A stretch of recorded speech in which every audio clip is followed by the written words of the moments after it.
that you have shown mercy, and you call me mercy. Yes, my name is Mercy. Lord, I'm the one that you have shown mercy, mercy, mercy, mercy. That I'm the one that you have shown.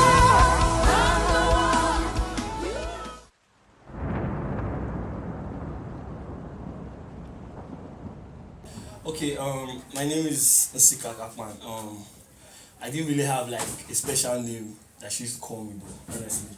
I think I remember one time when I was small, she used to say something like a Sibo, but I don't really like it, to be honest, but yeah. Okay, my name is Akani Ene Akpan. My mom used to call me Akan Boy. Probably she wanted to lay more emphasis on the fact that I was a boy, so Akan Boy, that's what my mom used to call me. Okay, so basically my name is Akpan Imem Solomon. So my mom used to call me Imem Boy. Like that's the name she gave me. I don't know how you call me Imem Boy, bro. That's just it. Okay, my name is John Akpan. My mom's called me this thing Johnny Plastic and Small Bicycle because I like to walk up and down. So my name is Akpan James Okun.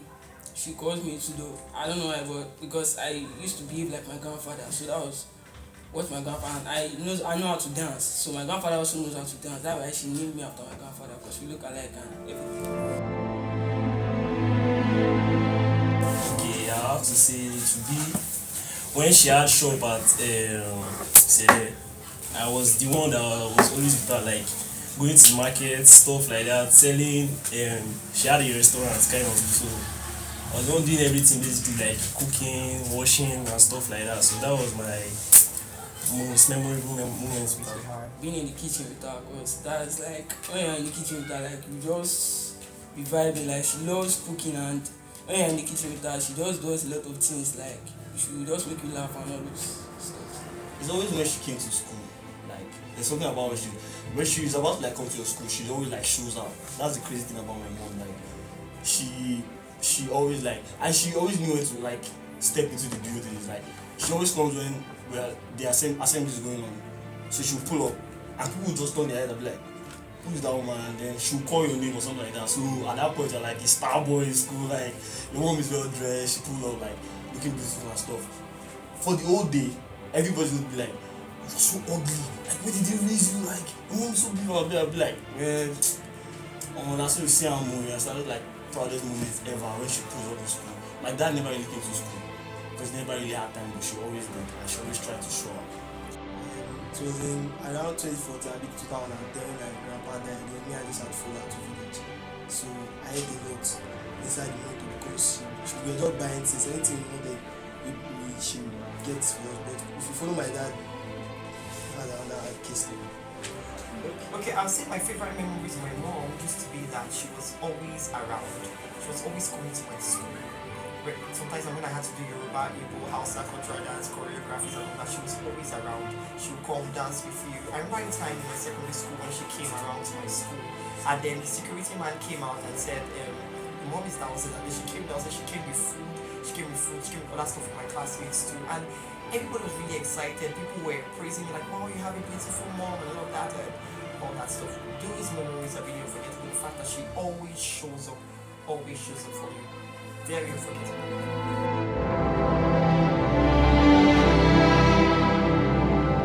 Okay, I think she has a lot of them. A lot of things she says over time. But one of the one that stands out for me is, if I perish, I perish. Whenever she wants to flog you or she wants to take one really drastic action like that, she just say, I would do what I would do. If I perish, I perish. Basically. Okay. There's a limit to human endurance because she always says when she's angry, like when you annoy her, she's like, there's a limit to human endurance or all those kind of stuff. So Okay, so there's this thing. She had a friend that used to come help her in the market. So there was this phrase she always say as "man pons up," like she always says that thing whenever that woman pass. So I don't forget that thing. That is just very weird. This one is crazy because she had a lot, but the one that used to get me And a lot of people was when she added end time to something that was going on. Maybe she see someone preaching and she'll be like, end time pastor, and everybody just start laughing or something like that. So end time used to do it for me every time. Okay, she used to say like, if I perish, I perish. That's the only one I can remember.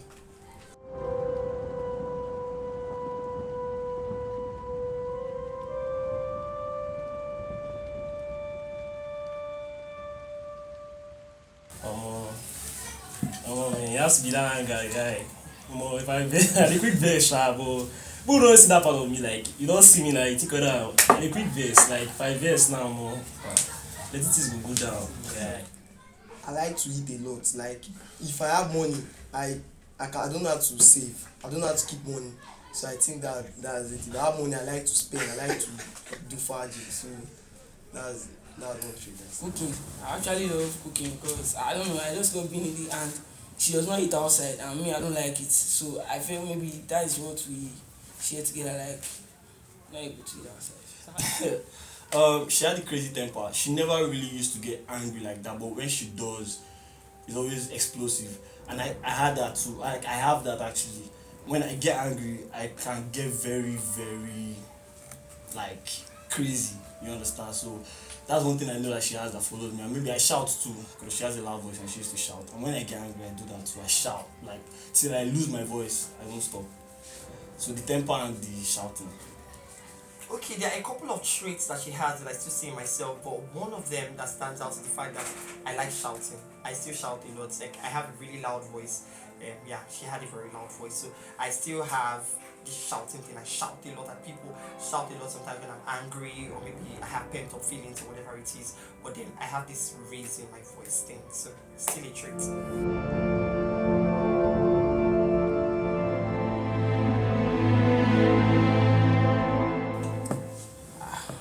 I can remember we wanted to eat, so she was in the room when my senior brother said we should come to go and meet her and maybe comport her because she was saying things that she wasn't supposed to say. So I went, so she just started gasping for air. And maybe I thought maybe she needed like breeze, so we started fanning her. Before you know, she just stopped with her mouth open. I was like, what's happening? And my brother was like, let's get her to the hospital. So we went with our neighbor who had a bus. So we rushed her to the hospital inside the bus. And when they came back, we had her, she was dead. I was shocked. Okay, so how's it? That night we wanted to eat and we cooked rice and stew in the afternoon. So we wanted to eat. I was with her because I used to always be with her because we used to bond together. So I used to be always with her. So I was with her that night. So she was like feeling it. I was fanning her and she started like as if she was choking or something. So I was fanning. Okay, the news of her death came as a big shock. Okay, so I was in the room with her and she was calling my elder brother, I was calling some people, and she was like, hello, I am dying, and I was like, why are you telling people that you are dying? And I got angry. I was like, we're trying to help you recuperate, and then you are calling people telling them you're dying, and then I walked out of the room. I told my brothers to go and assist her because she needed us to assist her. She needed ventilation and all that, so she needed them to assist. So I walked out of the room. And then while I was watching TV, my brothers came out of the room and then they said, Mommy's not moving. I was like, I understand, she's not moving. I really did not get it. So I walked out, I walked back to the room and I realized that they had poured water on her face, they had drenched her face and all that. I checked her pulse and then she wasn't breathing. And then that's when the news got to me. And it became clearer when we got to the hospital and the nurses announced that she was actually dead. That's shock. That's shock. I was in school.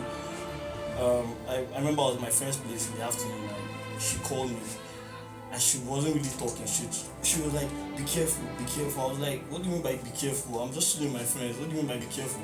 And she ended the call, so I called her back. The line didn't go through. I used all my friends' phones to call her, it didn't go through. See, it was late in the night. I got a text from my brothers. They were like, they're trying to take her to the hospital. She's not breathing, something like that. I remember the final text I got was like in the midnight. Texted me, said, she's gone. I remember being so angry. I was like, what do you mean by she's gone? I just text somebody and be like, she's gone to where? You understand? I didn't really text him back, but I was so angry. It was just crazy. So I was I was alone in the house. That was the worst part. I had to go to my neighbor's house, knock on my neighbor's door, have him open the door and walked into his room. And I lay down there and I was crying like a baby. And crazy thing is, my neighbor is crazy. He did the craziest thing ever.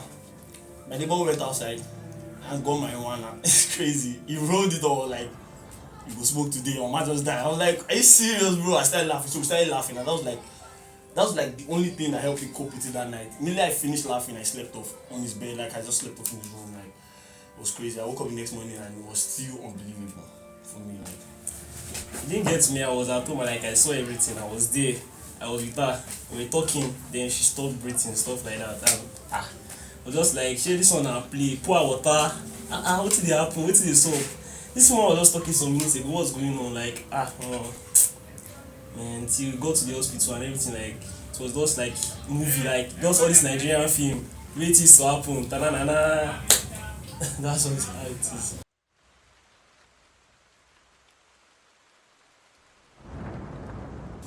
it's been wild.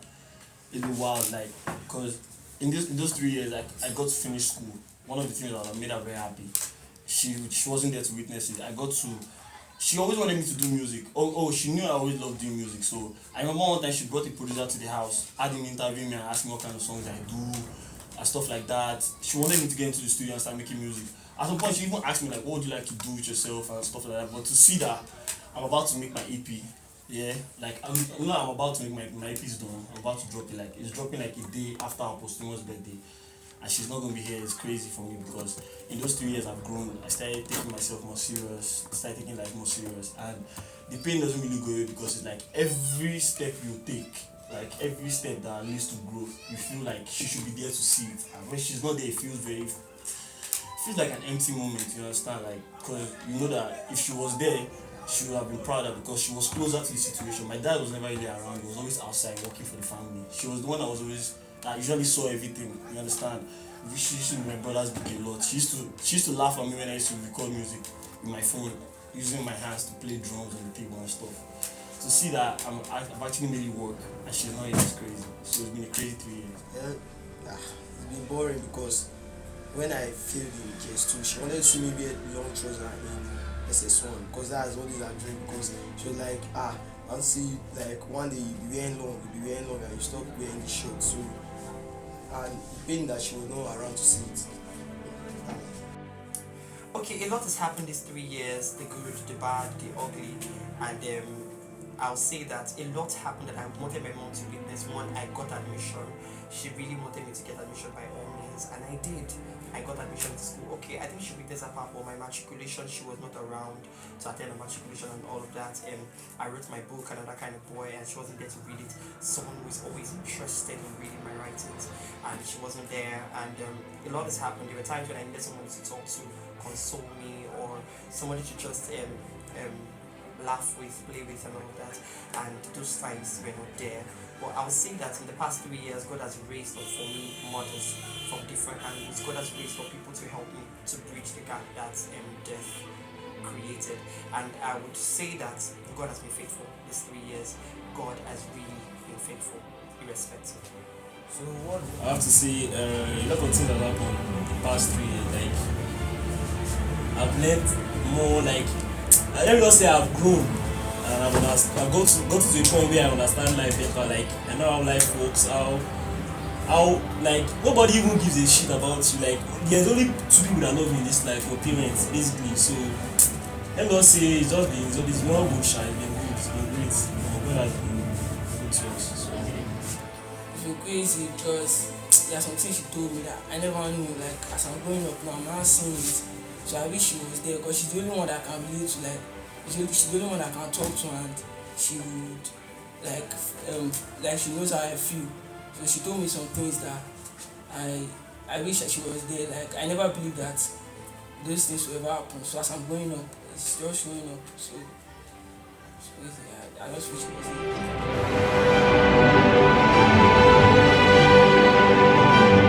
okay, so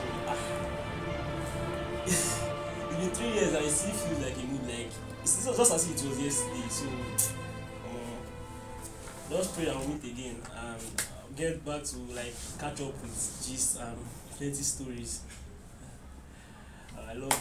Thank you. I love you, Mom. I wish you could be here to guide me because I'm in the stage of my life where I need somebody to like guide me, tell me what to do, when to do what to do. Like, so I wish she was there because she's the only one that would have told me what to do. She's the only one that could just share my pain with because nobody even have my time in this house. So I love you, Mom. Yeah, my last tribute is I wish I would be able to see you like someday. That's my last tribute. I will love you. I'll say that I hope to see her again someday.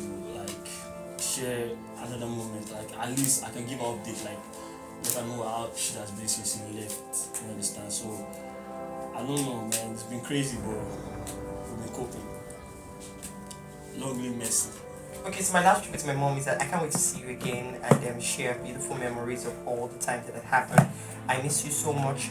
Miss the savage replies. Miss the food. I miss cooking a lot and man, I miss those meals, special meals. I miss those moments. I miss those time we had to talk and all of that.